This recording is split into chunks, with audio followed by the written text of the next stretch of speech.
tonight's driver's ed class. So we're going to wait for people to sign in.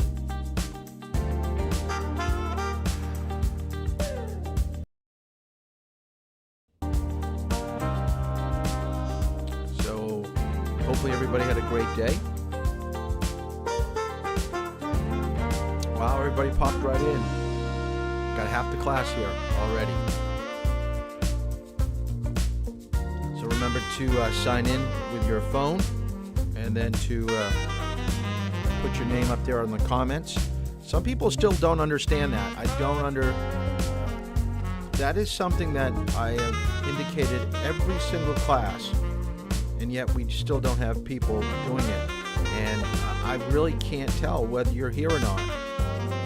So it's so important that you follow these instructions to get credit for attendance. And the only way that I can tell that you're here, because we're not doing it in a Zoom format, is by communicating via text message and also being listed over here in the comment section, although some people can't do the comments. So good evening, good evening.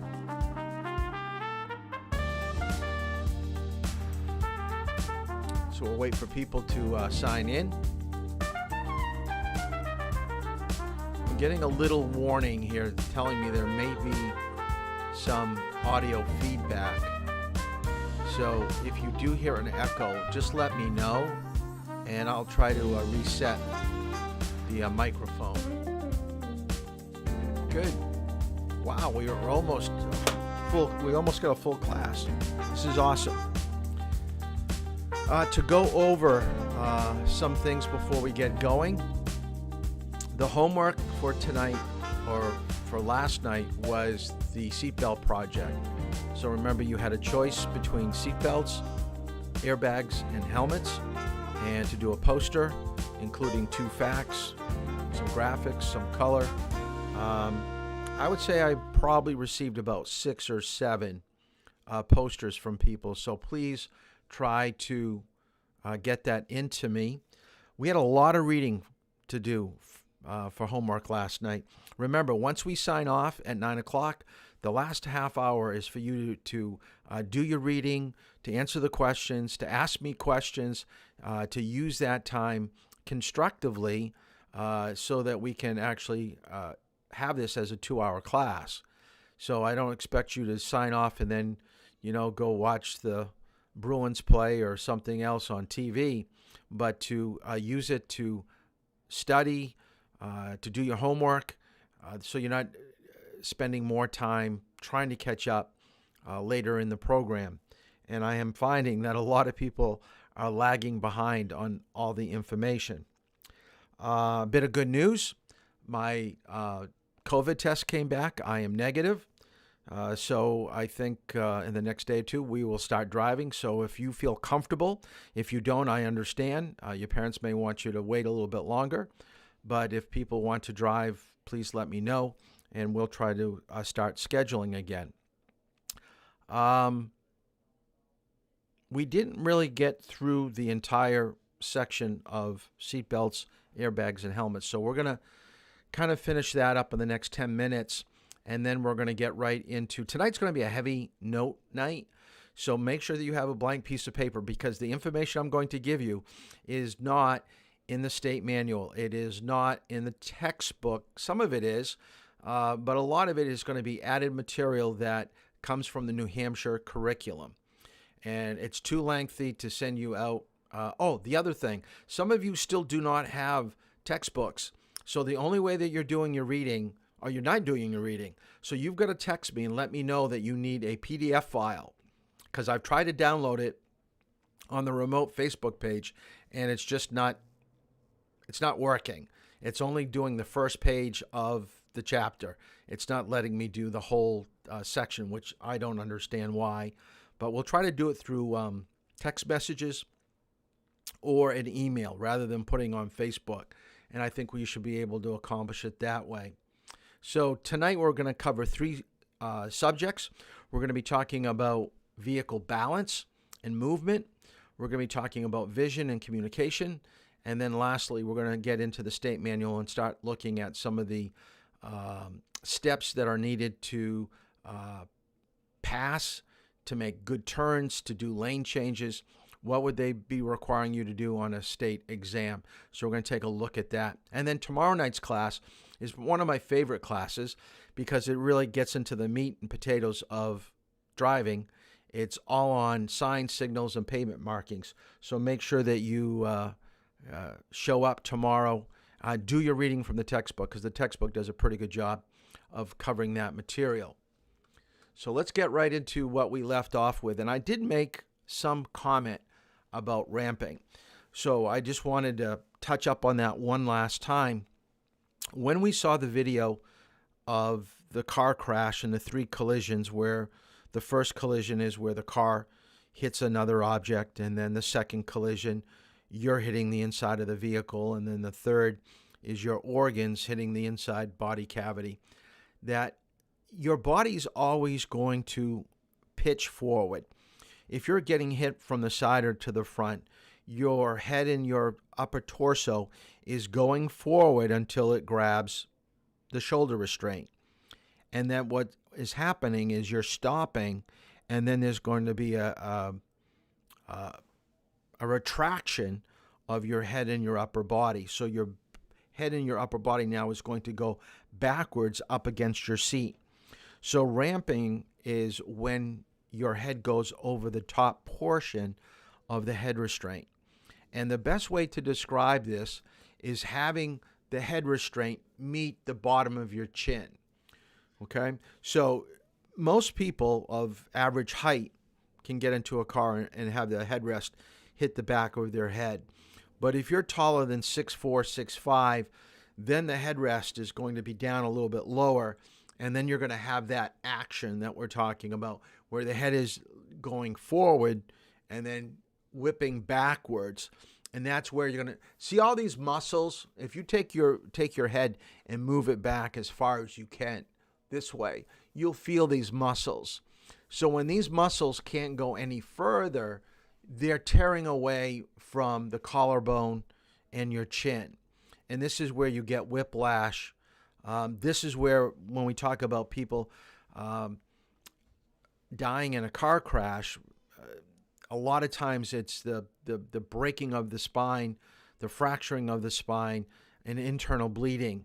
So a lot of these things we just can't see from the outside because we weren't there at the crash, but we know by the size of the body and not having things lined up that we can basically reconstruct what happened in a crash and why there were some serious injuries. So ramping is just the head going backwards. When you're not inside your vehicle, it's all because of lack of preparation of using your seatbelt. And it's a crime. I think this is a very sad story. A 2-year-old still can't think and process on their own of what they should be doing. So as a parent, you should always have your child seatbelted, and we talked about child restraints yesterday. But this article really talks about a couple things that kind of strike me as kind of peculiar. Why the dad was actually driving. Down at the bottom of the article, it goes on to explain that his license was suspended at the time. So legally, he wasn't even to be behind the wheel of the car. Second thing, he never took the time to have his child fastened correctly. And the last thing is that you're not going to have a car crash if you're going the speed limit. At least at a rotary, at a circle. If you're going too fast, you're going to leave the road. So he wasn't driving very well. So there was a lot of things going on in this article that could have been prevented.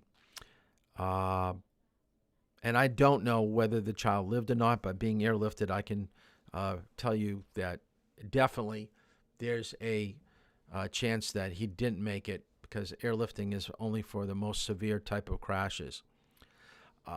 If you're not seat belted in a car, your body is moving around. Now, you could actually be in the back seat and get thrown to the front seat, or vice versa. You're in the front seat, and after the crash, they're finding you in the back. And even if there are 2 or 3 people already belted, you become a moving weapon inside the car in a crash. Let me show you this video of someone in the back seat. You can see how they're going to be moved around quite a bit. This family of 3 was thrown around when the cab they were riding in was hit by another car. In this video, the woman on the right is wearing a seatbelt. The woman on the left is not. And in the accident, she's thrown across the cab. People are less likely to buckle up when they're in the rear seat. Jessica Jermaine. So you can see it's pretty bad. From the Insurance Institute for Highway Safety, the survey found while 91% of people always use their seatbelt in the front, only 72% use it in the back seat, and that number drops to 57% when traveling in cabs and ride-hailing services like Uber and Lyft. Uber driver Dustin Goodsell says people often don't buckle up on short trips. I usually will say something like, I noticed that you're not buckled. I think it'd be a good idea to be buckled. Experts say riding without a safety belt puts not only the backseat rider at risk, but also people in front. In this test video, the person unbuckled in the back slams into the driver during an accident. We know that drivers are twice as likely to be fatally injured when the passenger behind them is unrestrained. Jermakian wants more automakers to install the same belt reminders cars have in the front seat for people in the back as well. She believes it could get more riders to buckle up and help prevent injuries. Chris Martinez, CBS News, Los Angeles. Wow, New York, New Jersey. So you can see how the body's being thrown around. Now, while the movie was being shown, I was getting some warnings on the screen about possible feedback. So please, up on the comment section, as you did yesterday, let me know how the volume is for playback, because sometimes I just get talking and I don't realize there's a warning light coming on, and I don't want you to not hear what is being discussed in the video.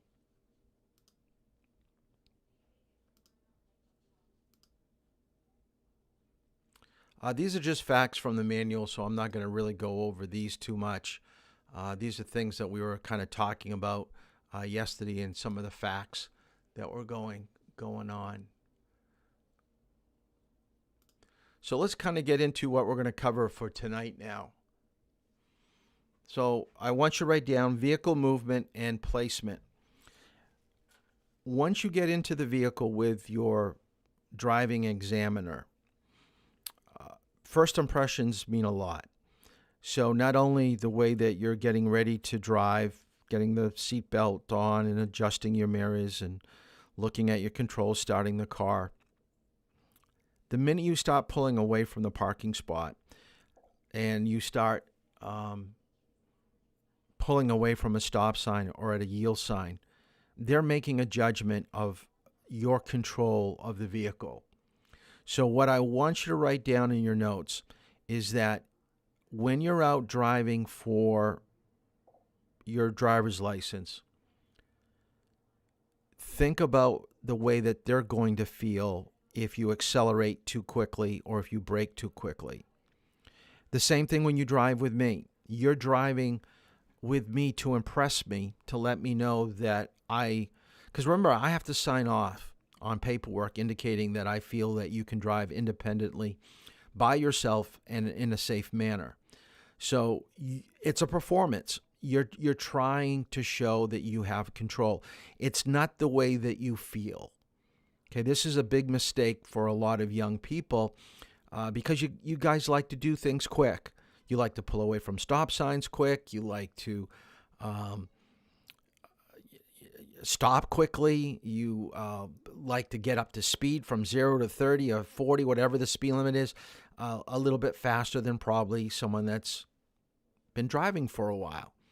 I think a lot has to do with video games and just the need for speed, but it shows whether you have control of the vehicle. So I want you to realize there is a rhythm and tempo to driving or driving safely, okay? your driving test is only going to be 20 minutes max. So it's not going to put you off to go the speed limit, to think about your stop lines, to pull away from yield signs and stop signs at a slow, gradual. So think that you're cruising with your grandparents in the car. Hopefully your grandparents aren't going to have you do anything too abrupt and too quickly. So just assume that you're driving with your grandparents when you go for your driving test. So it's really important that you have a basic understanding of some of this terminology. Now, I gave you some, and you'll see it on some slides a little bit later, about progressive acceleration, cover brake, trail brake, all these things.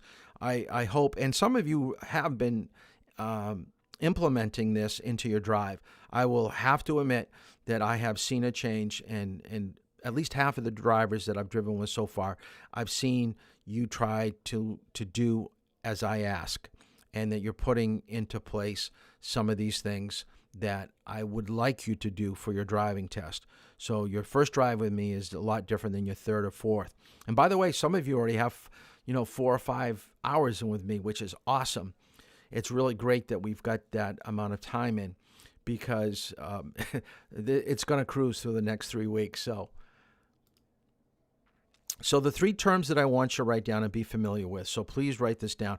And just to give you a heads up, okay, because I'm sure that you've got a lot on your plate right now. But if you take a look at the course outline that I gave you, next week we are at the midway point of being completed with the classroom. So next week we will have a midterm. So a lot of the information that you were supposed to read, some of the homework stuff, it's going to show up next week in a big test. So make sure you take good notes, you study, do your reading. So the 3 terms that I want you to be familiar with tonight is pitch, roll, and yaw. So let's take each one by one. Pitch is the vehicle's weight that shifts either forward or backwards when you either brake or accelerate. And it should be a very gentle type of movement, forward or backwards. Anytime your body lurches, then it means that it was too heavy of a brake, or it was too heavy of acceleration, or clutching, letting out the clutch way too quick, and the car is going to lurch forward, and we don't want that to happen. Roll is when the vehicle's weight shifts to one side. The best example to give is if you ever took an off-ramp on a highway. Once you're on that off-ramp, if you took it too fast, you're going to see everybody in the car leaning up against a door or going towards the middle of the car, depending on which way you're getting off the highway. So that's a good definition of roll, where it's just leaning heavily on one side. Now, yaw is a little bit more difficult to explain.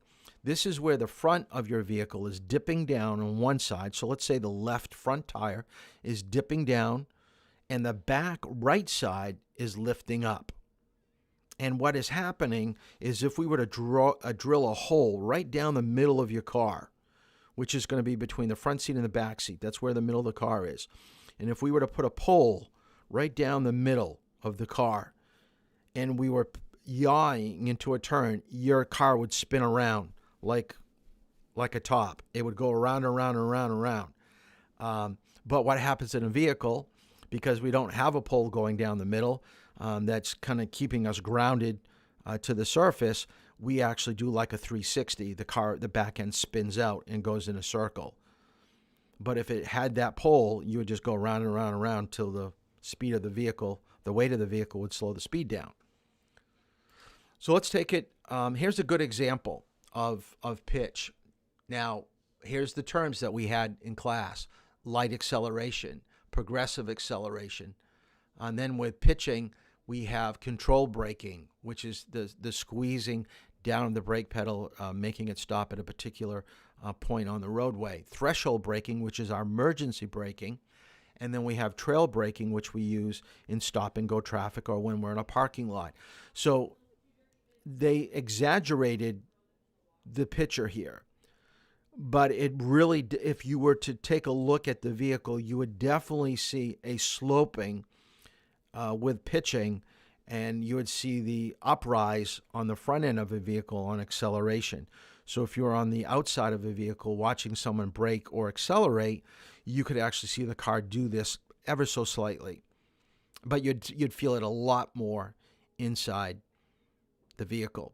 So when it comes to pitch, where do we find our problems? The number one is inexperience, meaning not so much driving as it is maybe inexperience with driving a particular car. Like when you switch from your mom and your dad's car, or you go and you drive your grandparents' vehicle, when you hit the brake pedal, it's going to feel different. So your pitch may be more. This is why I recommend that you take a vehicle that you're familiar with on your driving test, because you're going to know the pressure that's going to be needed.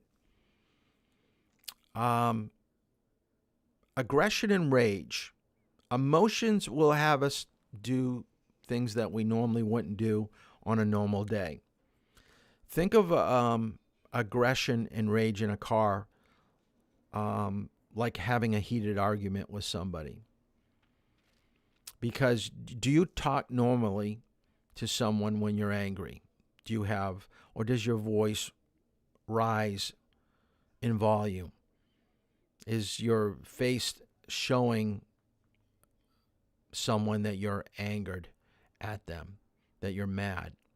So the way that you're using your pedals is an indicator to people around you that you don't have control of the car and that you're aggressive and you're showing signs of road rage.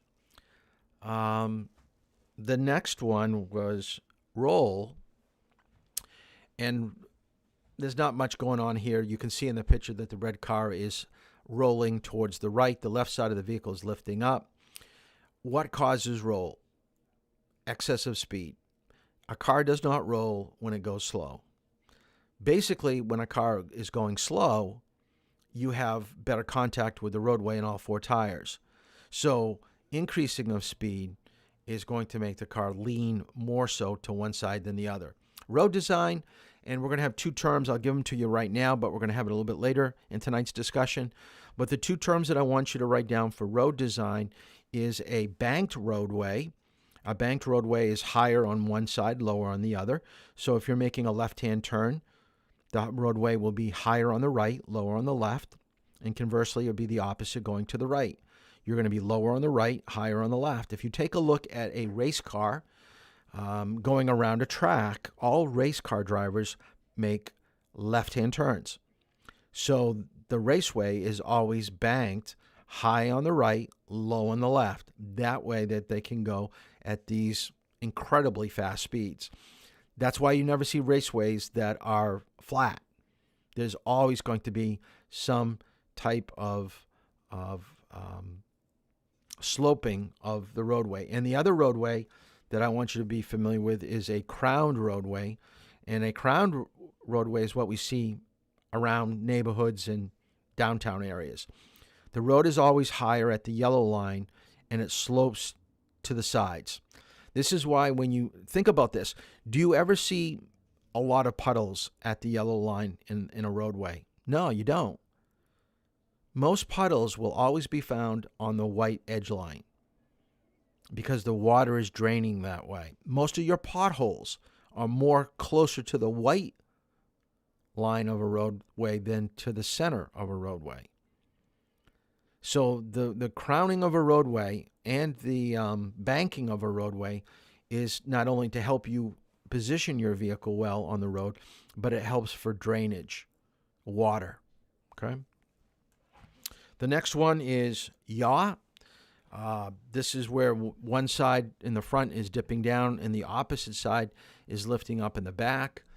And it goes over here in the bullets here: sudden braking or steering, sudden excessive acceleration or steering, the tilting of a road left or right, and then maybe any type of loss of contact with the road because of dirt, leaves, snow, rain. All those things could cause tires to lose contact and change the motion and the weight of the vehicle and how it's gripping the road. So always think, and we take things for granted, and this is why we're really trying to go over some of these things, because once you start learning to drive and you can make basic turns and keep a good position and track your car down the road, we tend to forget about the movement of our car and how that's going to affect other people on the roadway in our position. But it really is key of indicating to someone that gets in a car with you what you know and how well you can control a vehicle.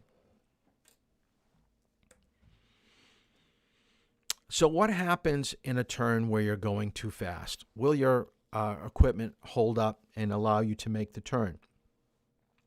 There are many people that drive way too fast and they leave the roadway. I don't think there's probably a day that goes by where someone has some type of a car problem where the car is either leaving the roadway on a left-hand turn. So this picture diagram is a left-hand turn. If it was a right-hand turn, they would go into oncoming traffic. So every day in the paper or on the TV, we're seeing people have problems with their driving. And there are many, many, many reasons why they're having problems with their driving.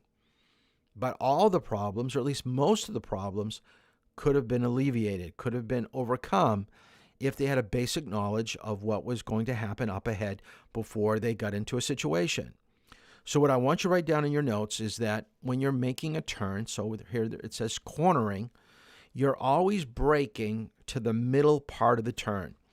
In the diagram, there's a word that says apex. The apex of a turn is the middle point. So if you were to brake and stay on the brake, using the brake, while your vehicle goes around that corner and your back end gets beyond the middle point of that turn, you're never going to have problems. Most people that have problems, they're letting go of the brake or going to the accelerator before they get to the middle part of the turn, the corner.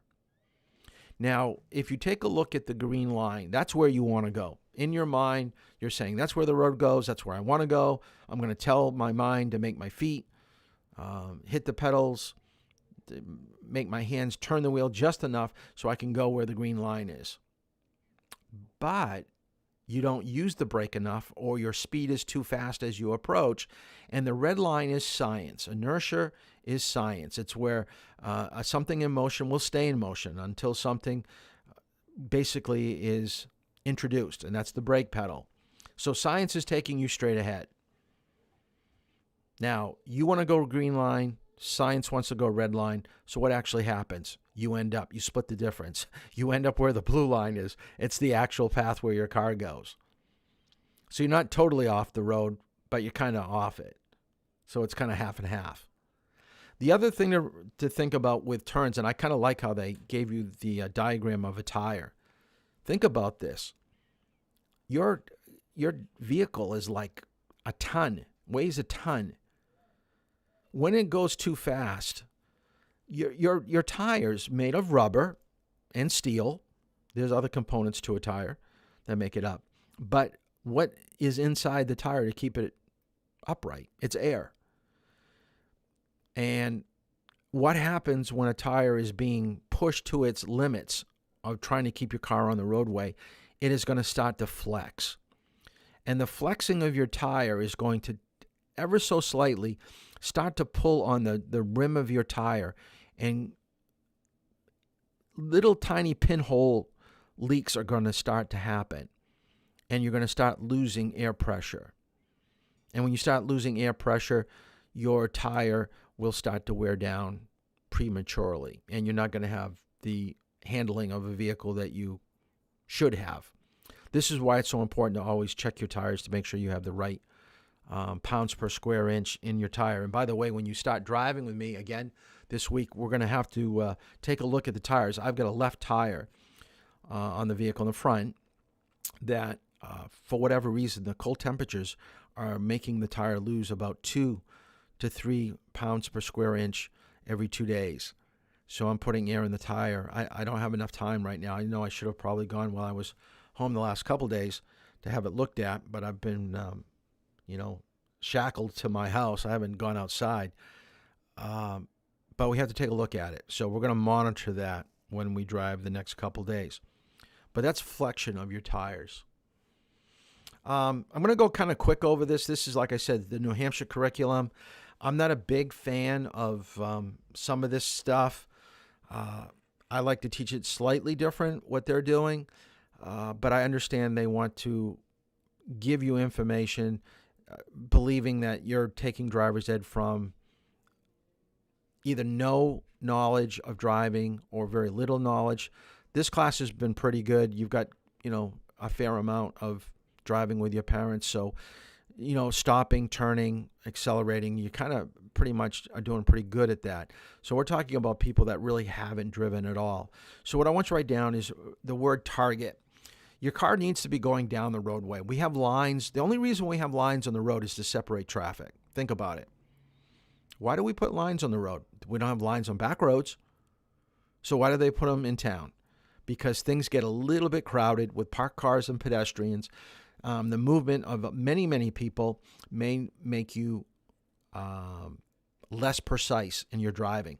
So the lines help us to line up, to position our vehicle where we're missing things, missing parked cars, missing oncoming cars, pedestrians. But on a back road, how do you know where you're positioned on the roadway? Well, the best way to do that is to find an object way down the road and center up your vehicle according to your steering wheel. If your steering wheel was a face of a clock, and at 12 o'clock, you're lining up like down a barrel of a gun. You're aiming your vehicle down the roadway. So that's what I want you to remember about target. Now, where your tires are going is creating a targeting path. And if we had a spray can underneath our vehicle between our left tire and our right tire, we would be spraying this area on every single road that we were driving. Okay? So your target has a target path that your car is creating.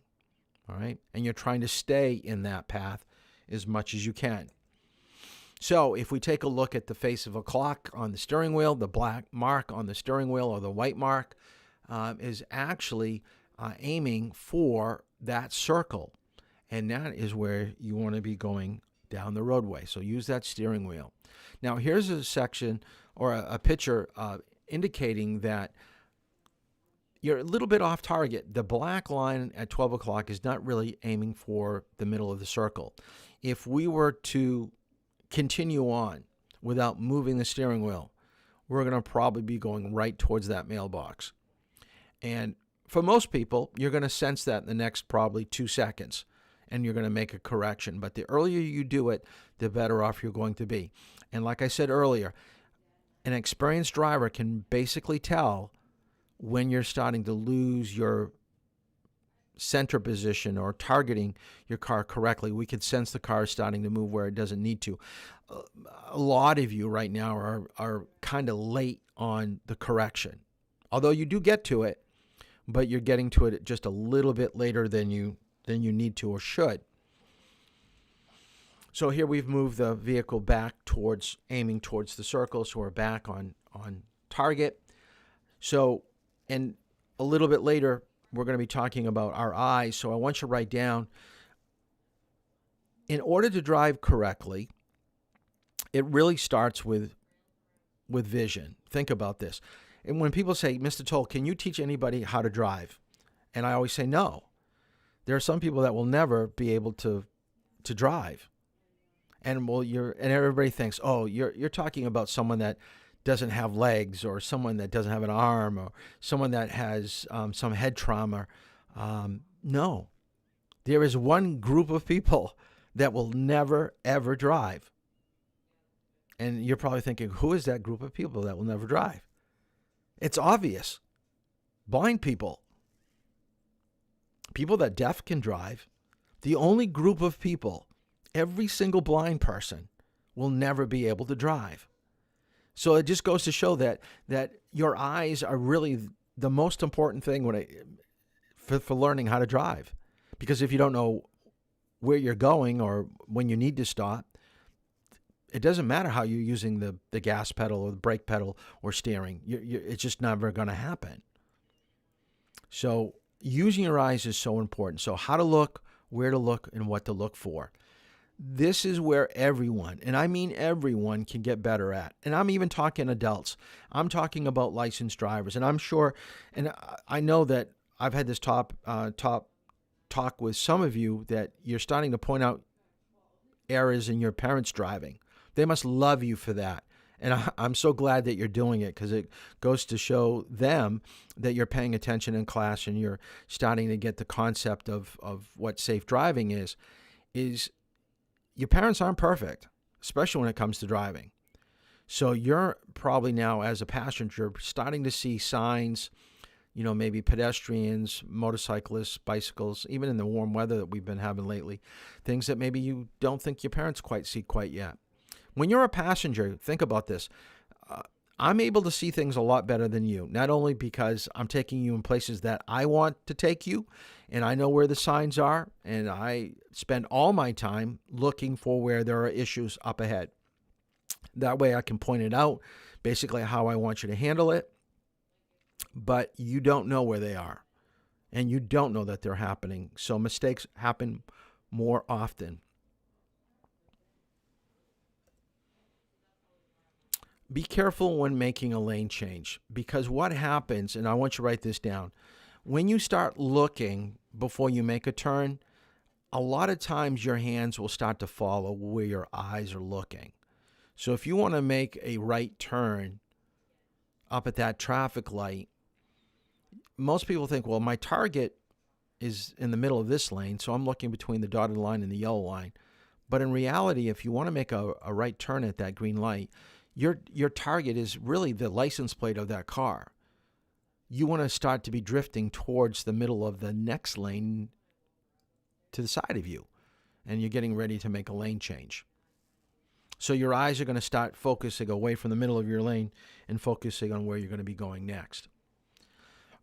Two terms here that the state, and I don't think I have this on the midterm, but write it down anyways. LOS stands for line of sight. POT stands for path of travel. Okay? LOS, POT, line of sight, path of travel. So the state loves throwing terminology, terms and stuff like that on test. So on the state test, you may see some of these things that were from the curriculum. The driver doesn't see the problem, or the driver does not have the necessary time or space to effectively solve a particular problem. So that's why we get into trouble, is because we're kind of late to the game of making correction. So the earlier we can see something bad happening, the more likelihood we're going to get out of it okay. Less time means less distance. That's usually a recipe for something bad happening. So we're always going to try to do things as early as we can, like making a lane change early, or braking for a traffic light that's changing early rather than braking late.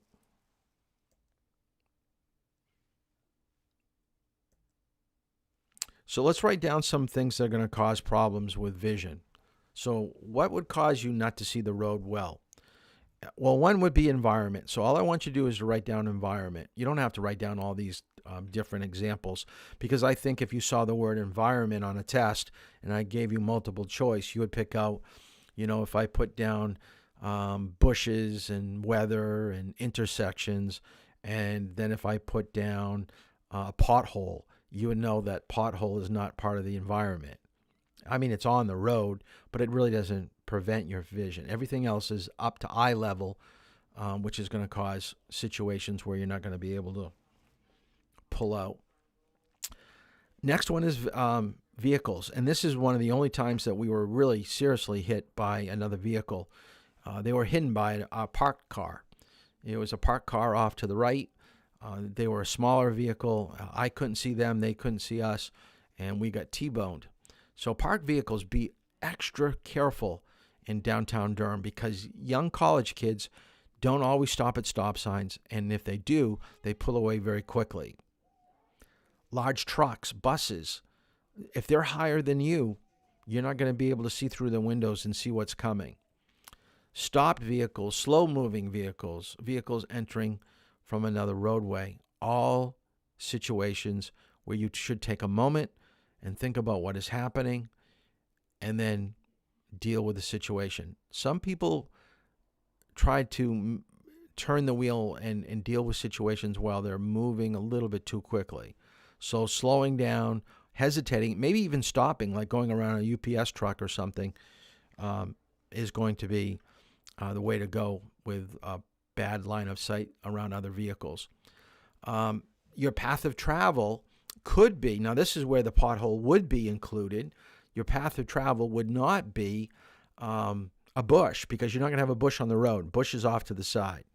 So path of travel problems would be your signs that are kind of off at an angle, signs that have been spray painted, lights that have been broken or not working because of weather, intersections, narrow lanes, surface of the roadway.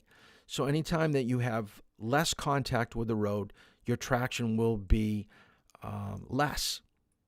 And so that's going to be leaves and gravel, snow and rain. All these things come into play when we're thinking about going around a corner or with stopping at a stop line, because it will affect how well we grip the road. Path of travel caused by other traffic would be your slow-moving vehicles, turning, parked cars. Write this down in your notes. This is going to definitely be on the midterm. You need 4 seconds in front of the vehicle in front of you. Many years ago when I first started teaching, it was 2 seconds. They said be behind the vehicle in front of you by a minimum of 2 seconds. Then it changed about 15 years later to 3. And then recently, within the last 2 years, they go, well, really 3 is not the best. Let's even make it an extra second. That way you're going to have plenty of time to deal with what's happening in front of you. So now they're saying, and make sure you know this for your final with me and for the state, 4 seconds is your following distance now. It's no longer 3. And always be extra cautious around pedestrians, animals, bikes, and motorcycles. I do want you to diagram this. This is zone locations. There are 6 locations around your vehicle. First of all, we can split the car in half. So from the front windshield, notice that line on the left and on the right is basically where the top of the front windshield is. That is the beginning of peripheral vision. Let me get out of here for a second. So from ear to ear, so I've got my arms out straight. Okay, everything that is going from the front, where you're driving, between the center line and the white line, off to where your arms are at 180 degrees. This is your peripheral vision. So this is the front of your car, and then anything behind that windshield is behind you. And as you know, let's see if I can get to it. As you know, we don't have eyes in the back of our head. So how do we know once we're in drive what is happening behind us? So in your diagram, what I want you to write down with left rear, rear, and right rear, it's all mirrors. So your left rear is going to be helped by using your left side mirror. Your right rear area is going to be helped by your right side mirror. And then your rear and part of your right and left rear will be in your rear mirror inside the car. Your rear mirror is inside the car. Your left side and right side mirror are outside of the car.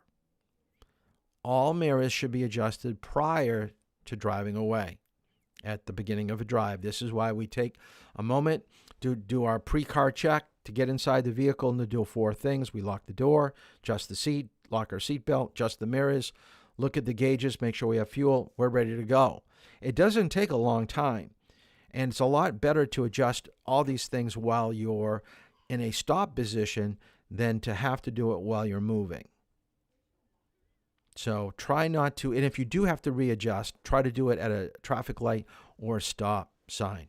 Try not to adjust mirrors while you're moving, especially when you're really new at driving. Now, this is one of my favorite slides. Now, you're probably watching this maybe on your phone, maybe on a laptop, or an iPad, so you don't have a big screen. I've got a 24-inch screen right here that I'm talking to.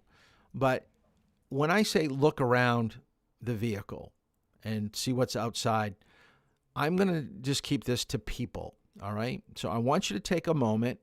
I want you to count how many people you see outside of a vehicle. So we're talking crosswalks, sidewalks, people getting in or out of cars. So try to look at this picture. And I want you to put a comment on the YouTube section. Don't do it on your cell phone. But I want you to put a number of how many people you think you can see in this picture. And I'm going to give you probably about a minute. All right? So I'm going to give you a minute to think about it. So I'm just going to take a break, get something to drink right here, and see how many people can come close to answering this question. So how many people do you see outside walking around?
Wow.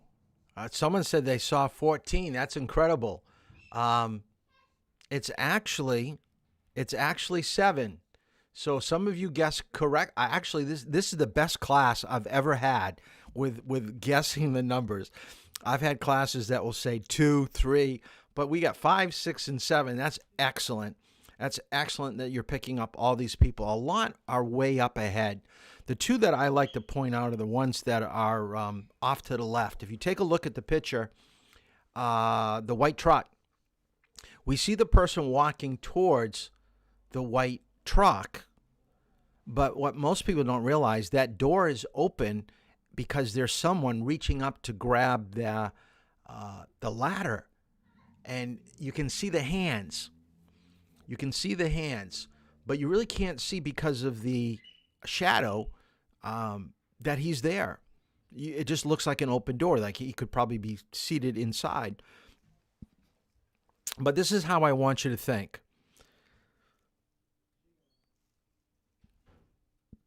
The two people off to the left are your biggest concern because you're the closest to them. The people that are up on the crosswalk, up about, probably 300 feet up the road, we're not going to deal with them for a while. It's good to know that we see them, but we don't have to deal with them right off. We got to deal with the two guys getting into the white truck, and this is what you've got to think about. What is the oncoming car going to do? Now, he sees the door open. He sees the guy walking towards the truck. I will guarantee you, and it almost looks like he's doing it right now, he's going towards the yellow line. He may even go over to the yellow line. Now, if he goes over the yellow line, that's going to affect you. Because what do you have up ahead? You've got that red parked car. So what you may have to do is go extremely slow, go over the white line, and wait behind the red vehicle until that oncoming car goes by, and then go around the red parked vehicle. Because the last thing that you want to do is if that it looks like a van that's really close to the yellow line, you don't want to be between the red vehicle, the parked vehicle, and that van at the same time. You just don't want that to happen. It's better to let the van go by being stopped and then go around the red vehicle than to try to squeeze through. Because kind of hard to see if there's someone in that red. Wonder if there's somebody in the red vehicle and they're not looking in their mirror over their shoulder and they're going to open a door. So now they're opening up a door and you got the oncoming van. What do you want to do? You want to take the door off or do you want to hit the van? So these are the choices that we have to make. And this is how your mind has to start to process and program what you see. This is the challenge of a good driver. The challenge of a good driver is not going down a road or being on a highway going 55, staying in your lane. That's simple. Okay, eventually that's one of the easiest things to do. The hard part is when something abnormal is happening and you've got to fix it. You got to deal with it. That's a skilled driver. That's what's going to make you a better driver. So we've always got to use our eyes to think about what we see and how we can make it a little bit better. Now, I should have diagrammed this out. There are 5 cars or 5 positions. The state uses terminology like being centered. So the car to the far left, that's in the middle, equal between the dotted yellow line and the white line, we call that centered. We call that lane position 1. And then we go from left to right a little bit on either side, lane position 2 and lane position 3. And then we go a little bit all the way over the white line or all the way over the yellow line, and that's lane position 4 and lane position 5. But I find that after we have this class, when I start asking people, are you in lane position 2 or 3 right now? They tend to forget. So I want to rename these positions. So I want you to always think of the car to the left, the furthest one to the left, is being centered in your lane, all right? Centered in your lane, equal space on either side to either line. Now, when you move your car close to the yellow line, but you're not on it, or when you're close to the white line, but not on it, we're going to call that right of center, left of center. Now, why would you be in these positions? Well, first of all, these are the positions you need to be in order to make a good turn. So when I give you the instruction or when you go for your driving test, besides putting your directional on and checking your mirrors, you should be slowing down and moving right of center or left of center, looking for a break in the yellow line or the white line. This is showing that you're preparing for your turn. You're making it easier for people that are coming up behind you. All right, so it could be a pothole that you change position. It could be a bicyclist on the road. It could be something came off from a truck and you have to get around it, but you don't have to go over either line. Now, far left, far right is when you are going over the white line or left. And this is used for extreme situations. Okay, so write that in your notes. Anytime you're going over the center line or over the white line, it's an extreme situation. And it can vary. It can vary. It could be a car that's drifting, that's distracted. It could be maybe a UPS truck that's parked in the middle of the road, so you've got to go way over the yellow line. You're way over the white line because, I don't know, there was a car crash and you got to go around it. So different situations for different position. But I can't tell you how many times I've driven with, and even some of you in this class, we are buzzing by parked cars. I mean, I could roll down my window and probably touch a car. We're so close. And a lot of times you should be left of center. But you're keeping your center position or even right of center when we're super close. You don't have a good sense of where the right side of the vehicle is. So these are positions you're going to hear me talk about a lot. So I just wanted to kind of go over that right now. Now, the next thing that I want to talk about is using your eyes. So we're going to talk about some terminology, and I do not want you to write everything that is down for definitions or examples, but I want you to have a basic understanding what each of these 5 topics are trying to convey and help you to be a better driver. So the 5 types of vision that we're going to utilize while we drive is visual acuity, distance vision, depth perception, central vision, and peripheral vision. All right, so I'm going to take it step by step. Each one we're going to talk about briefly. I will guarantee you after tonight, you're going to look at the road entirely different. So many of you are going to see the road in a whole new way after what we've talked about. And remember, this is, I believe, chapter 7 in this responsible driving. So make sure you do your readings. Make sure you do those questions at the end. All right? And I'm going to be sending along a link, I think probably after tomorrow's class, of doing some questions online so I can see that you're actually answering, because a lot of you aren't doing the questions. Visual acuity. All I want you to write down is to see things clearly and sharp. So write down visual acuity is I'm able to see things clear and sharp. You don't even get to go for your driver's license, written test or driving test, unless you pass an eye test. That should be the easiest part of getting a license, is walking in and reading some letters. But every once in a while, I'll hear of somebody that didn't get their eyes checked, didn't get a new prescription, and the state is saying your eyes are not adequate enough for you to get tested for a license. Come back in a week or 2. It's bad enough to have a long wait to get a license. You don't want to get it pushed back another week or 2. So make sure your eyes, and if I had you in class, they usually, or they do, they make me give you an eye test. So I do the best I can to screen you. I'm not an optometrist, but I can basically tell when you're squinting and you're having a hard time reading some letters. So make sure that you can see. And here's the example, so you don't write this one down. If you're on a business road in a city, and city speed limit is 30, and you have good vision, good vision's 20/20, you can usually read a street sign. And by the way, a street sign is 6 inches tall. Isn't that incredible? Most people think a street sign is only like, 2 or 3 inches tall with the name of the street on it. No, it's pretty big. It's 6 inches. You can see that 6-inch street sign from a distance of 180 to 225 feet away, or 4 or 5 seconds. But if your vision is bad, 20/40 is worse than 20/20, you need to be going... you have to be within 90 to 135 feet or 2 or 3 seconds away to see the same sign. So you got to be closer to it, and you've got less time. And those are the 2 things that you want more of. You don't want less time, less distance when driving. You always want more. Never settle for less. Always try to get more. Next one is distance vision. If your distance vision is poor, you must see hazards, or you may not see hazards until it's too late to react safely. Sometimes your glasses or the windshield could give you a glare, or the smudges, so there's some hesitation in processing what you see. And poor distance vision and excessive speed increases risk of making unreliable judgments with potentially disastrous results. So if you can't see well, you're guessing and you're hoping, and then all of a sudden you may be making a bad decision.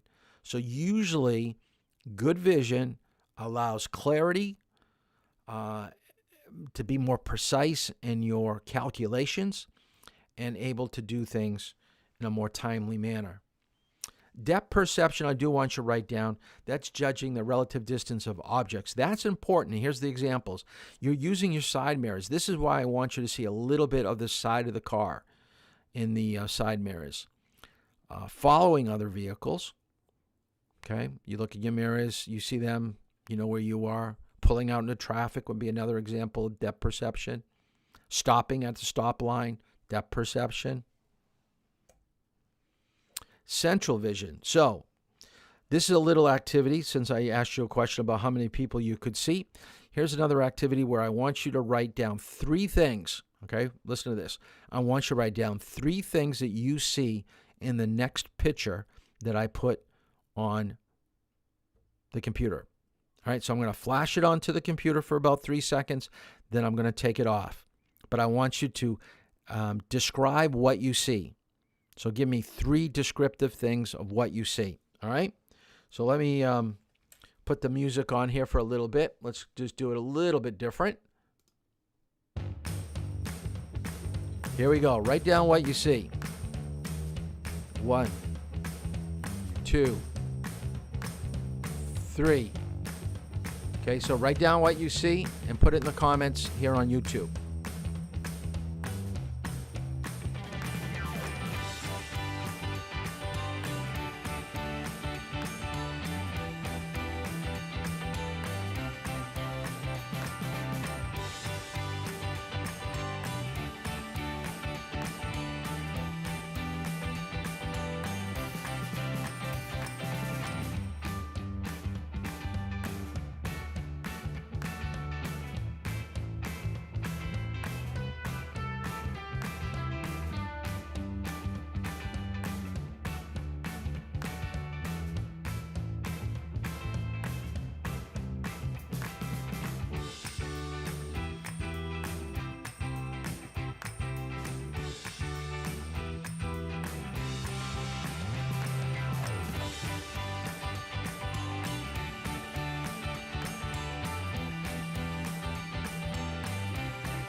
Okay.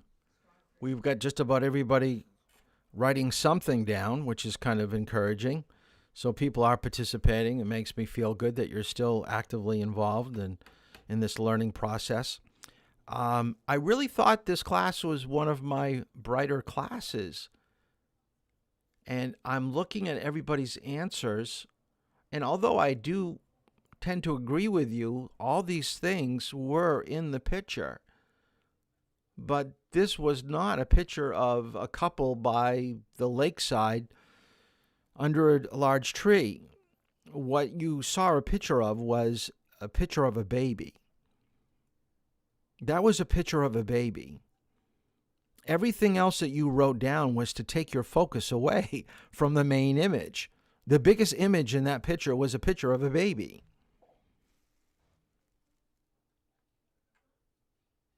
Oh, look at someone just put it up on the board there. Look at that. Let's go back and take a look. Okay? That is a picture of a baby. You can see the feet up in the right-hand side picture of the tree. Then the hands are in the middle. The forehead is up at the top on the left-hand side. There's a branch that makes the eye and the eyebrow. So that is in the where the water is when the couple is, that is the back of the baby. So that's what most people don't see. And what this is supposed to show you is that at times we become so focused on what we think is really important, but in the bigger picture of things, the bigger scope of things, we're missing probably the most vital thing in our driving scene, which is a stop sign, a traffic light, a pedestrian, another car, all these things. Yet we think, oh, I see the yellow line, I see the white line, I see the parked car. But yeah, look closer, Try to see. Now, there's a term for this, and I want you to write down this term, and I will test you on this. Okay, what we're describing right here is called inattention blindness. And all I want you to write down is inattention blindness is the failure by a person to notice something that is in plain sight. All right, think about it. It is failure by a person to notice something. You don't have to put stimulus. Something that is in plain sight. Example, stop sign, pedestrian, bicyclist, How can that be? How can someone miss a stop sign? I've had 4 of you that I've driven with that missed signs that you should have been reading. And something really bad could have happened if I didn't step in. And, you know, I have you do this kind of stuff. I kind of set you up to see if you could handle it so it doesn't surprise me. And I look at it as a teaching moment. But I want you to start thinking, wonder if Mr. Toll wasn't in the car. Wonder if my parents weren't in the car. Wonder if I was distracted by a friend and I didn't see that pedestrian. I think I would have just hit him. Some really bad things are going to happen because you're not using your eyes correctly and you're missing things. So we're going to have a little bit of fun with this inattention blindness. Now, there is a close cousin to inattention blindness. It's called change blindness. So inattention blindness is something that's there and you just don't see it. Change blindness is where it's a traffic light. You thought it was red, but now it's green, or it's green and now it's red. So it changes while you're not paying attention. So let's take a look at a couple of these clips that I have for you.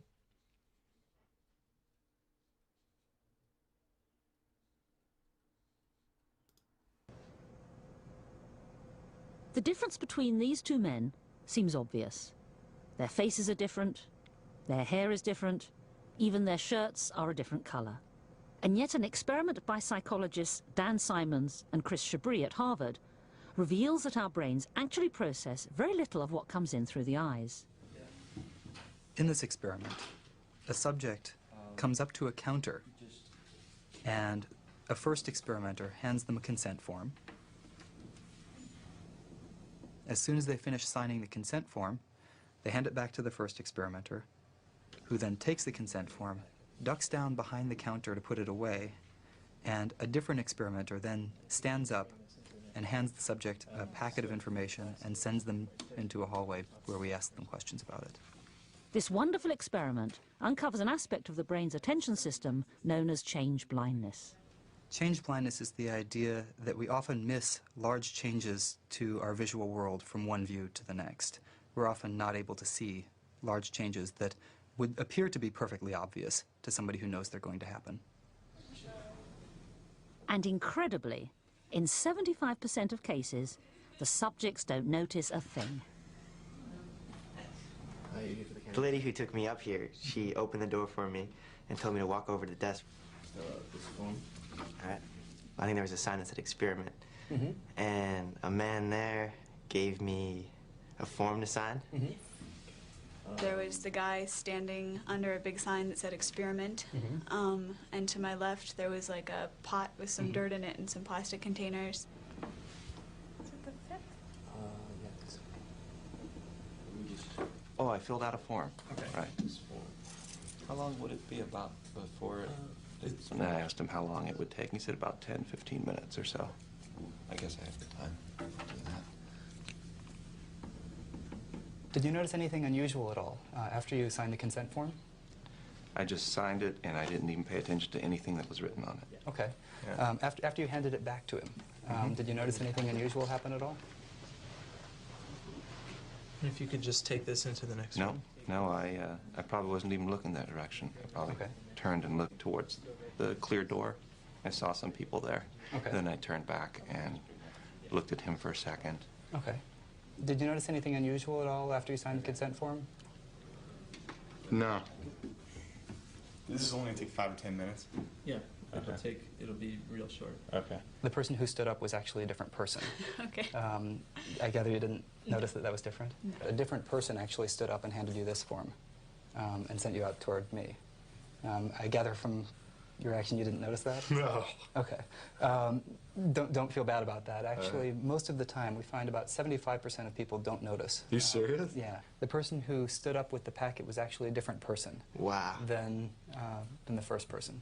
That is incredible. So I gather you didn't see it then. I didn't catch that, no. Okay. What's really interesting is that some people notice these changes and other people don't notice these changes. Okay, if you could just take this. And we really don't yet have a good idea what separates those people who don't from those people who do. It might be that there are individual differences and some people are better able to detect these sorts of changes. But it's also possible that it's just coincidence, that the people who noticed it just happened to be focusing on a feature that changed. They just happened to be paying attention to the color of the person's shirt. And the people who failed to notice it just happened to be paying attention to something. Isn't that incredible that you can actually put a different person behind a desk and they scooch down and another person pops up and you can't tell the difference? That's kind of incredible. But you can see it happens quite a bit. And there's a couple of these tests. Now, you basically know what I'm looking for. You know that I'm telling you that things are going to be changing. So you're probably thinking, okay, you know, I can see, just like the picture that I gave you. If I would have told you when I put that picture on the computer, if I said, okay, I'm going to show you a picture of a baby, let me know when you see the baby.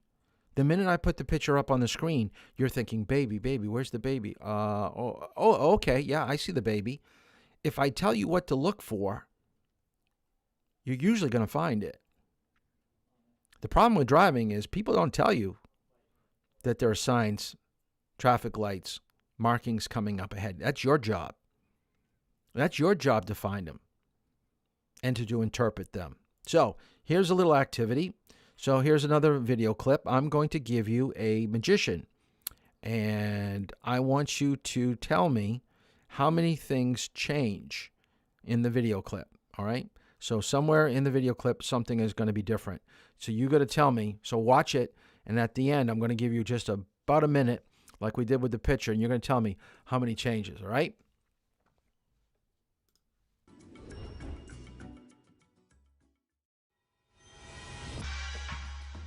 Watch this next sequence carefully.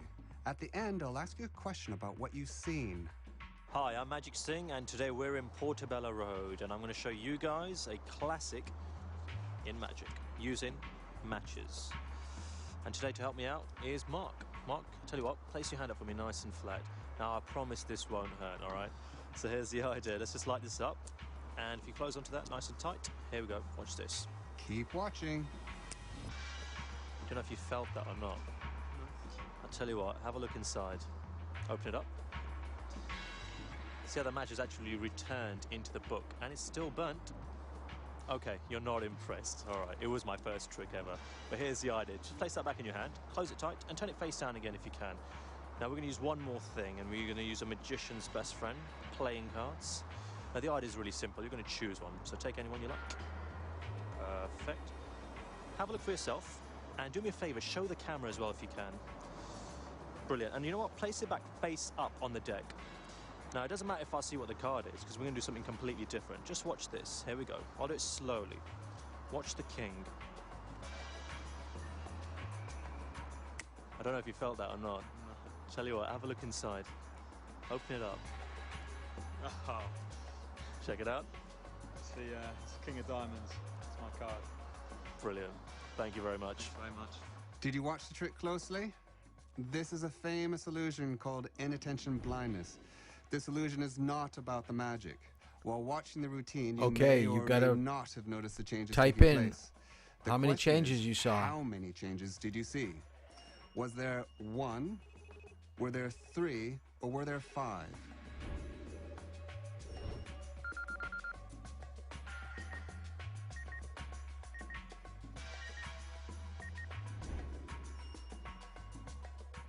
The answer. So type in your answer.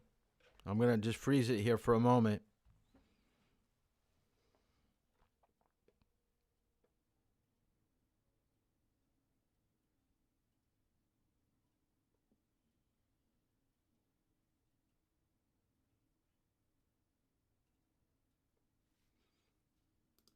There were 3 changes. The first change was the red hanky to a green one. The second was his shirt swapping to a t-shirt. The last was his assistant becoming a completely different person. How many did you you didn't see these big changes. And the reason is that the brain receives so much information on its eyes that you can't see everything simultaneously. So instead, it picks and chooses according to what it thinks is important. If you change something that it doesn't think is important, you just literally don't see it. Isn't that cool? Okay, when you take a look at it, it's kind of tough. It's kind of hard to figure it out until they show it to you. And most people get 2, although it looks like everybody's guessing 3 right here, which is good to see.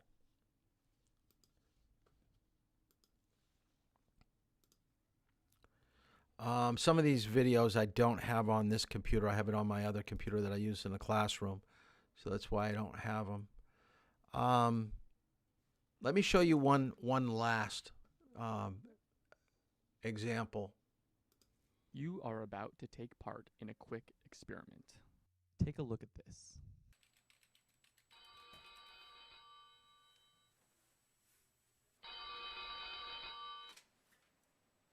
Okay, now, did you happen to notice anything odd? Watch again.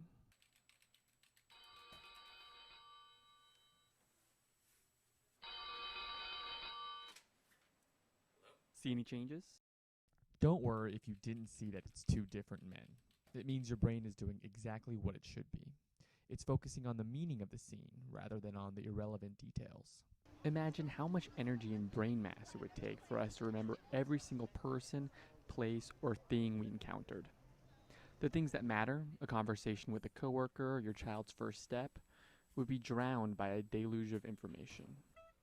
So when there are minor changes to the world around us, we often don't pick up on them. There are 2 similar phenomena at work. Inattentional blindness is the failure to notice something that's fully obvious right there in front of you when your attention is engaged on something or someone else. Change blindness is a failure to notice a difference between what's there right now and what was there a moment ago.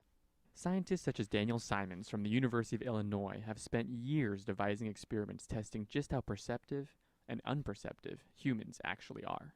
So we feel like we're aware of everything, that we're taking in all of the details, and that if something important happens, we'll automatically notice it. It'll capture our attention. The reality is that we often don't notice unexpected things because we're aware of far less of our world than we think we are. So how much or how little are we actually aware of? We decided to recreate one of Simon's most famous experiments to see for ourselves. Here's the setup. Our senior series producer Vin poses as a lost pedestrian and asks a passerby for directions. Excuse me, I'm looking for the skyline.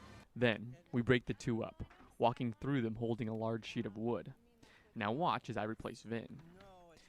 You might think people would notice the switch, but almost half the time, they didn't.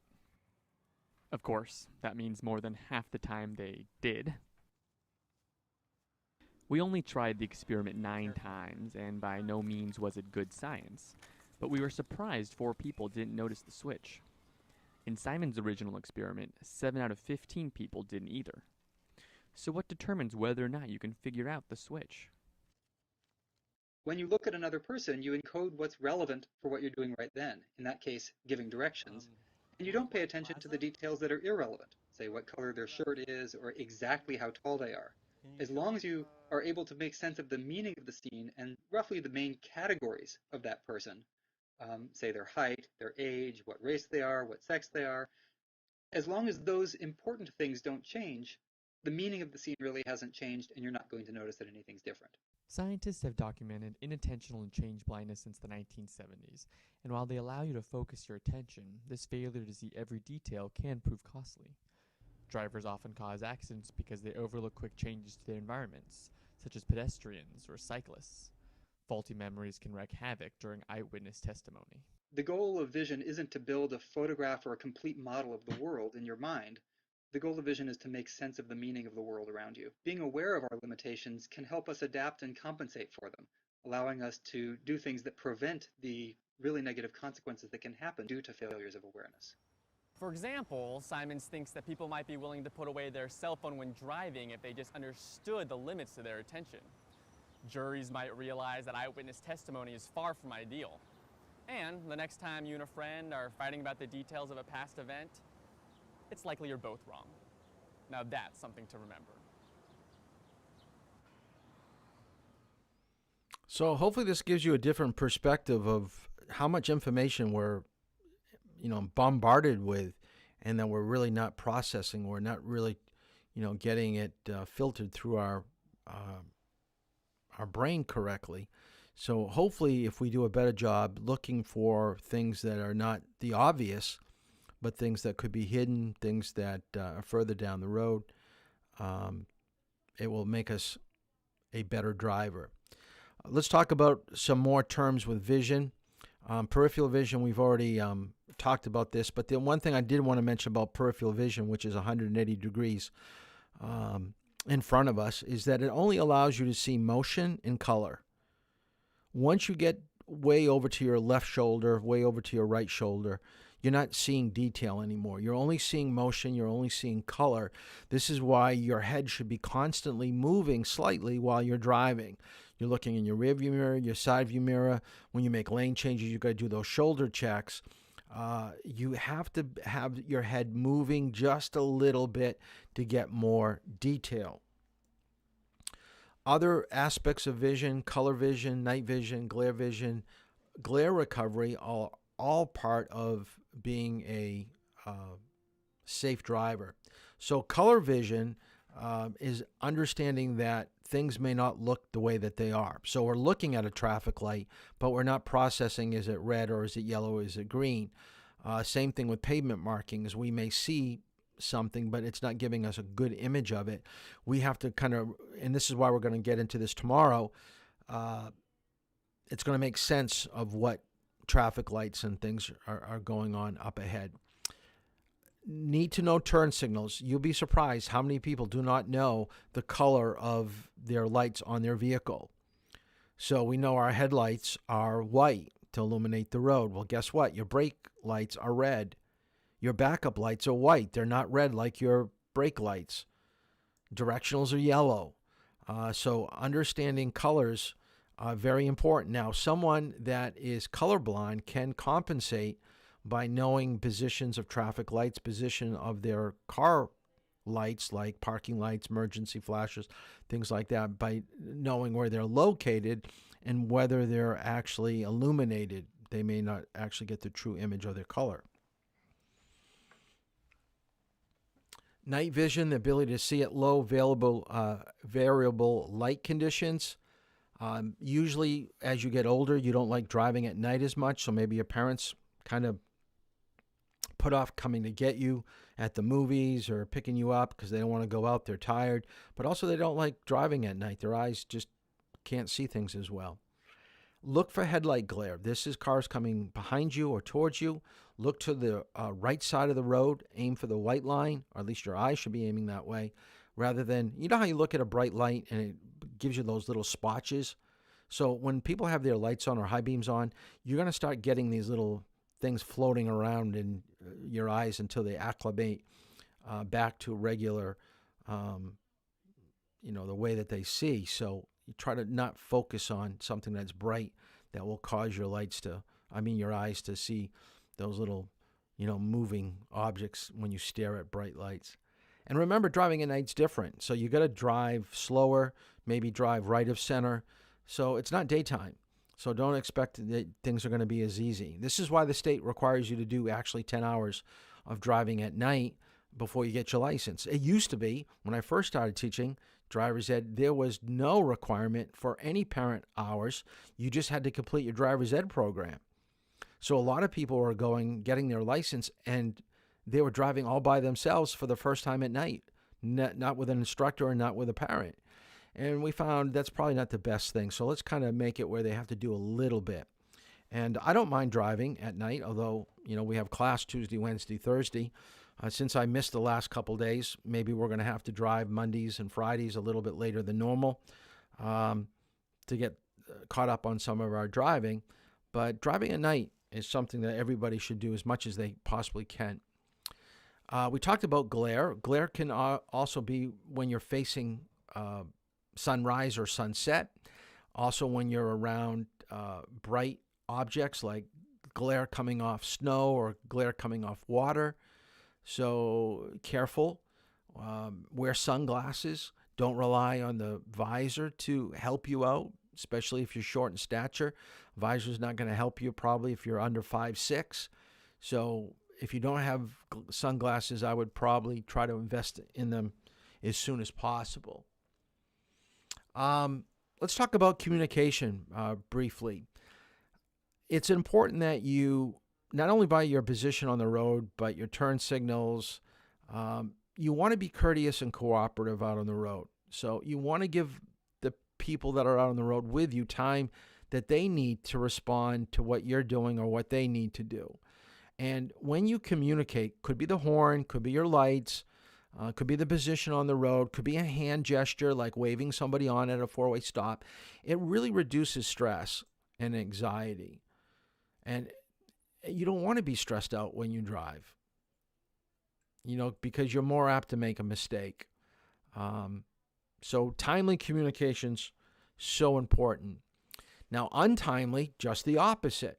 It shows that you're very competitive, you're aggressive, not very cooperative, decreases the amount of time one needs to see and understand action, so you're going to be guessing, maybe making the wrong choice, pulling out in front of cars or making a lane change. This is the one I like. So if you're going to write anything down, I like this one. Requires reaction rather than respond. Usually when people react, they don't think about it. They just do it, instinctively.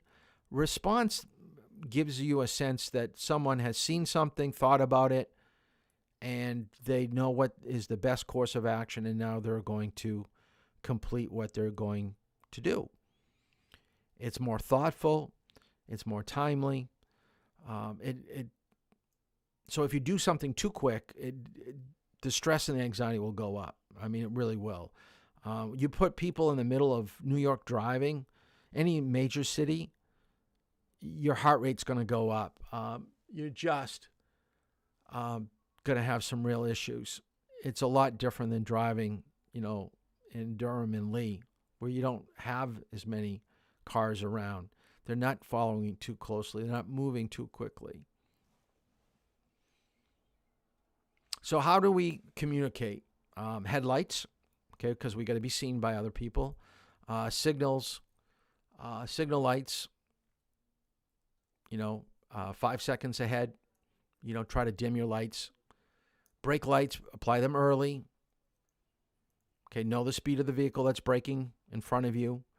Reverse lights are white. They warn you that the car is ready to move out in your path. Horn you want to use because you want people to see you. So if their vision is blocked or your vision is blocked and they're moving, why not use the horn? Because your first reaction when someone beeps a horn is to go to the brake pedal. Because you don't want to get hit, they don't want to get hit. Most people, when they hear a horn, they slow down or stop. Hand signals, if your signals don't work. Lane position, like we said before, left of center, right of center, indicates what you're doing with a turn signal. And then, of course, speed. Watch people's speed. Know, are they going faster? Are they going slower? Base your judgment on distance and speed. Distance, speed, and position. All these things should be going through your mind at every intersection, at every yield. Okay, you've got to be processing this. Now, right now, you're being instructed by me and instructed by your parents or who else is driving by you. So, in a way, if there's any second guessing, we're taking it away and telling you what to do. Go now, go faster. Or no, don't go slower. We're making decisions for you, and you're just reacting. And hopefully by the reacting, you're starting to build in, oh, I guess that was okay. I guess that was fine. Or no, it wasn't fine.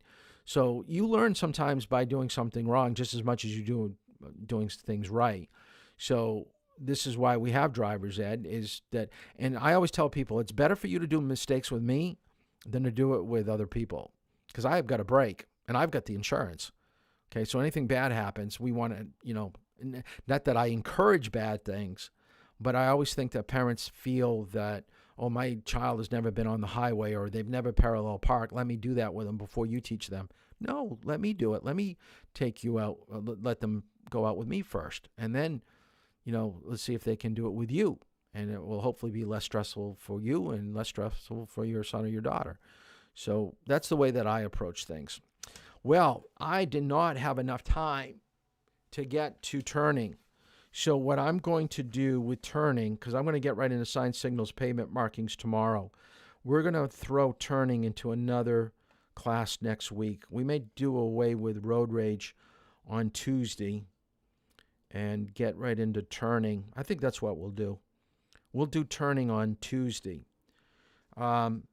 So posters should be in, so you got time tonight. You got to do your readings. Remember, you got questions from 6 and 7 that you should be doing. So after tonight's class, you should go to the textbook to do those questions. Make sure you catch up on your reading in the manual on 5 and 8. Tomorrow, Chapter 3, as I said, it's one of my favorite chapters and sections to go over. So we're going to do that. Let me show you. Let's see. Let me get up here. Let me show you one of the radio ads. Now, he wrote this out, and he was in my last class. His voice is so good, I told him, you should go into radio. This student of mine made a radio ad. It's one of the, and I guess he just did it right into his phone. So this should not take you too long.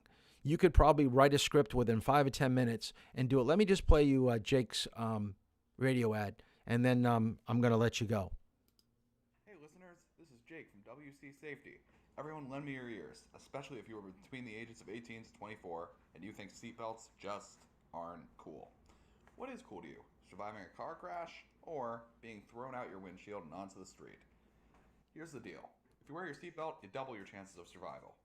If you are injured in a car crash, wearing that uncool seatbelt will also reduce the likelihood that you have a serious injury by about half. Young listeners, focus on trying to live. And everyone else, influence the smart behavior of wearing seatbelts. Always wear your seatbelt and make the behavior common, expected, and cool. Now, that was pretty good. So that's what I'm looking for. That's the radio ad. I showed you some videos. So if you want to do the video, you've got all weekend to finish it. Make sure it's about 30 seconds long, just like the radio ad should be around 30 seconds. Include some information, some statistics. That's what I'm looking for. The posters that people have sent me have been pretty good. I like the graphics. I like the statistics. Those are all good stuff. So that was your project that was due today. So today's not over. So you're going to have some time. And remember to catch up on your reading. If you don't have a textbook, let me know. I don't have in my office right here people that have not picked up books because there's like 2 of you. So that's it. If people want to start driving, you feel comfortable. It's been a week since I've been in contact with anybody. So I'm taking it that I guess it's probably okay to get back out, drive with people. So anybody that wants to drive, just let me know, and we'll try to start scheduling people in for the next 2-3 days. And I will be driving Sunday this weekend to try to catch up on some time that we weren't able to drive this week. So we'll see you tomorrow at 7:30. Catch up on your reading and your questions. A lot of people are behind. So we will see you tomorrow. Have a good night.